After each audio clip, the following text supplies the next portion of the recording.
The happiest day of my life.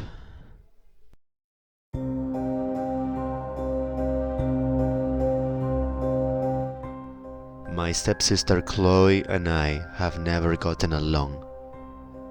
My mother married her father when I was 12 and she was 15. She blamed my mother for her parents' marriage breaking up even though they met a year after their divorce. My father had left my mother a couple of months after I was born, as he didn't feel he was ready to be a parent. Chloe loves to rub this in my face and constantly tells me that no man will ever love me. She got married 3 years ago to her boyfriend. They had a massive wedding in a picturesque castle overlooking a lake.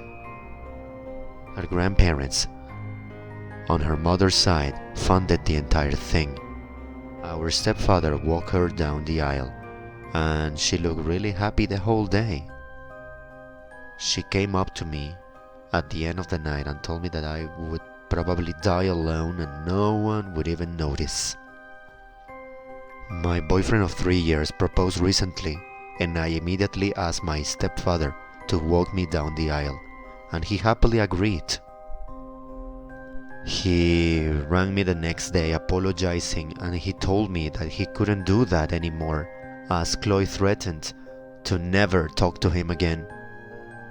I then made it my mission to find my birth father so that he could be there for me on my big day. It took me weeks to find him, and I was completely ecstatic when I finally found him.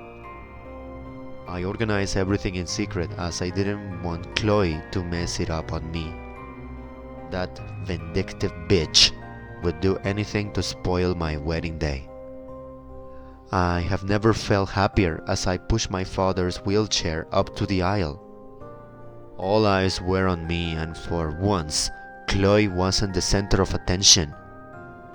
I heard a few gasps, and I knew everyone was stunned at how beautiful I looked. My fiancé stood there with his mouth hanging agape as I reached the altar.